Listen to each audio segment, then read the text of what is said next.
And now for the Darrell Anderson Award, please watch the screens.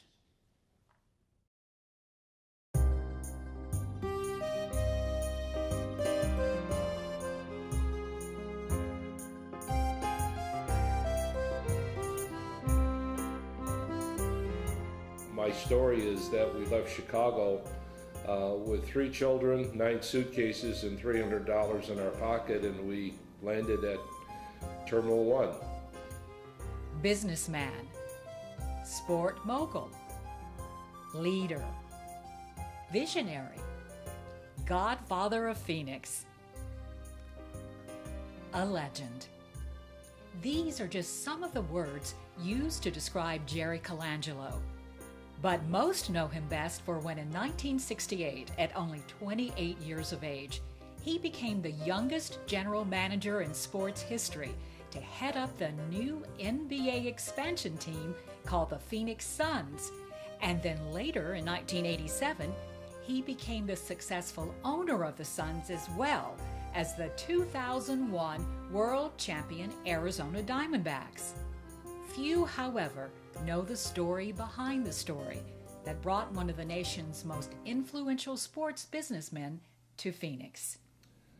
I grew up in a very industrial Italian ethnic neighborhood in Chicago Heights, Illinois, many years ago. And it was there, although we had nothing really to speak of from the standpoint of things.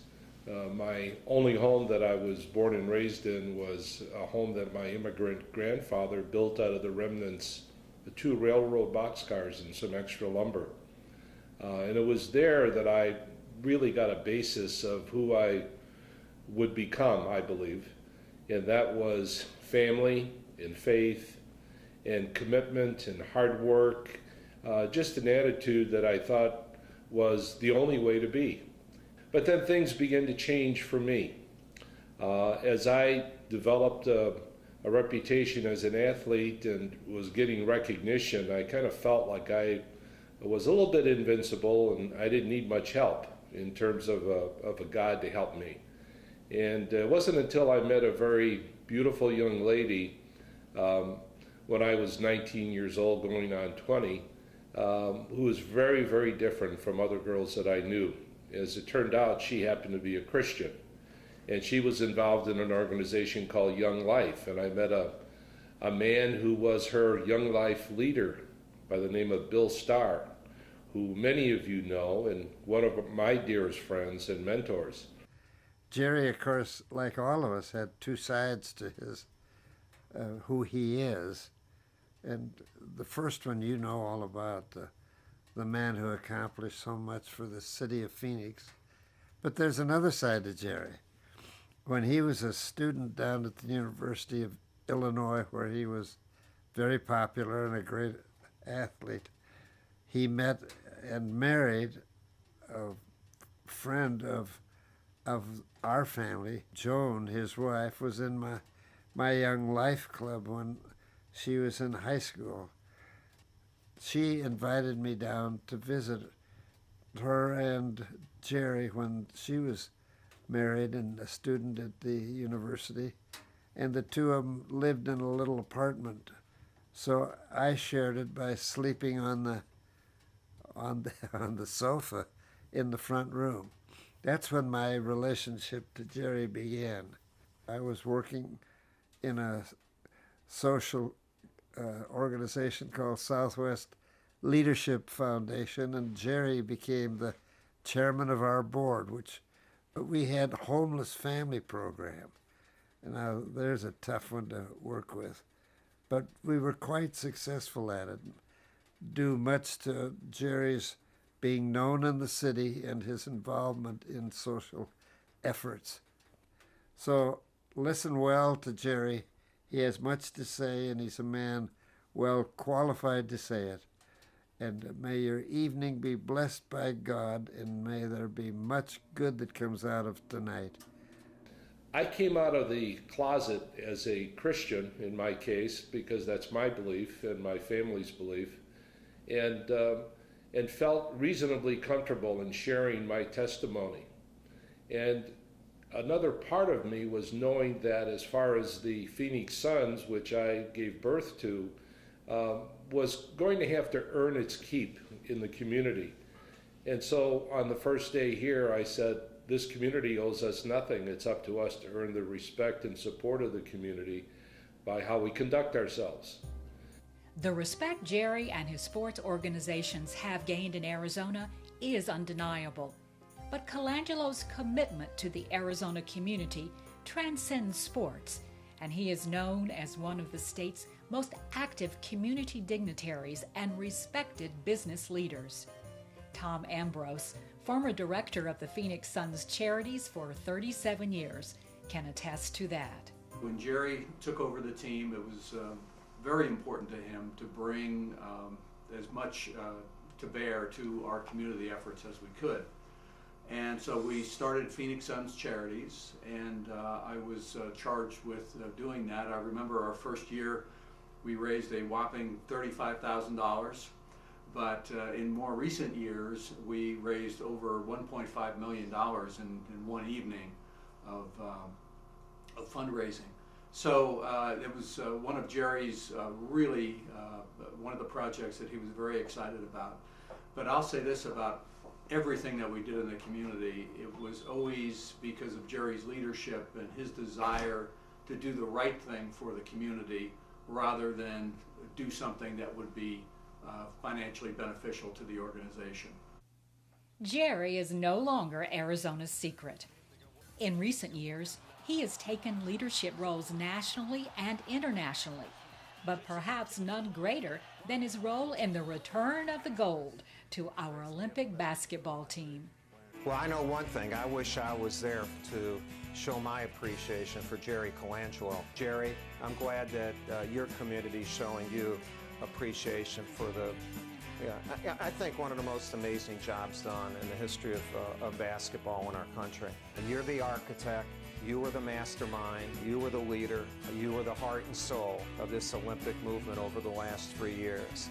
I thank you so much for choosing me, and you become a great friend. And the United States is so lucky, is so lucky that they had you in charge of this Olympic movement.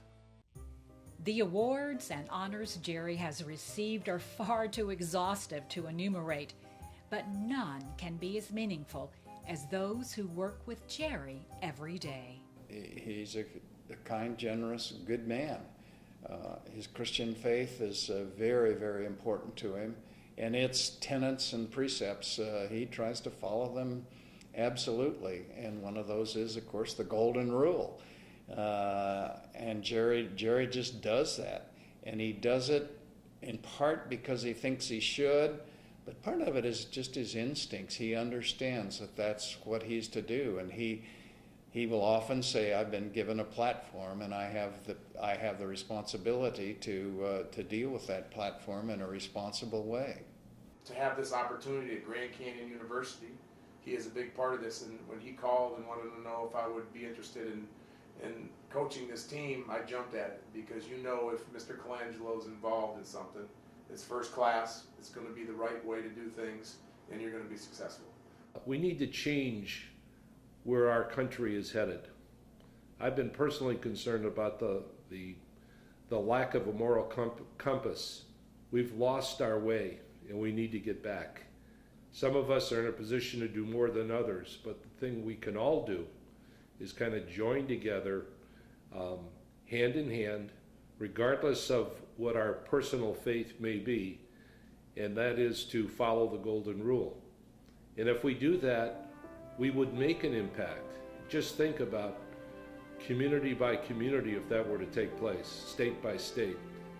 I'm honored to have been selected to receive this award, and I thank you very much for it.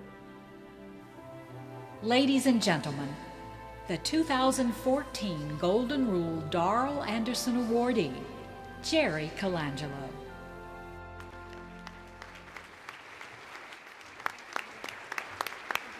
Congratulations.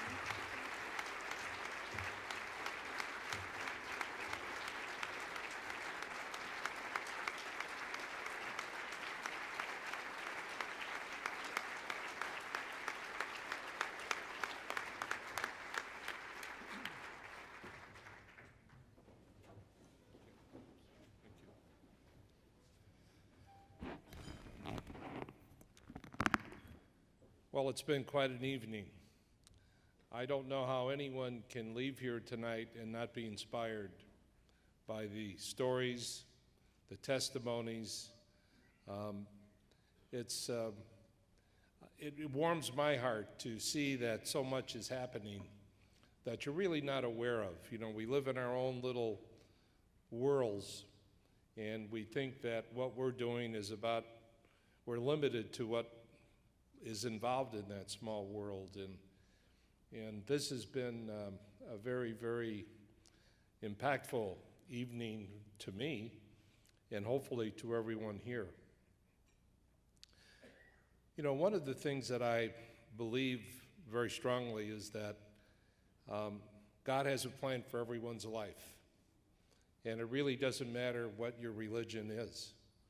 And if you follow that plan, it's amazing what you might be able to accomplish. And I'm referring now to making your community a better place in which to live. And in order to do that, you need to help the disadvantaged.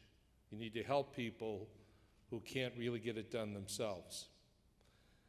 I came here in 1968. It was a different community, not very big, but it was a wonderful place to start a life with my family, young family. And I found the community to be very receptive, and I found it a place where you could make a difference, you could make a change. And so I've been very fortunate in life with a lot of success, things that never really made sense to me. So I could literally say, why me, Lord? Why did you give me that platform that was mentioned in the video? And I do take it very seriously, that when our days are done, you know, we'll stand before our God and we'll be held accountable for what we did with the platform He gave us. And it's different for every individual. In my case, more than anyone could have dreamed possible, I never thought about these lofty things, but I take it in stride, I take it seriously, and I know that what I need to do is share the resources, make a difference, make our community a better place in which to live, and help the people who are in need. I wish we could bottle tonight's event and the comments and the emotions that were shared here. And it's that kind of a gospel that needs to go out. And if that were the case, people would be very, very responsive. We do have a lot of challenges. We live in a very threatening world right now. And I do have great concerns about where we are on a national basis. And we need leadership who will bring back the moral compass that we lost here in this country. And if we do that, we're going to have a bright future. And I pray to God that's the case for our country. So thank you very much for this award. I'm very appreciative. I've known this organization from the very beginning, and it does incredible work in our community. Thank you very much.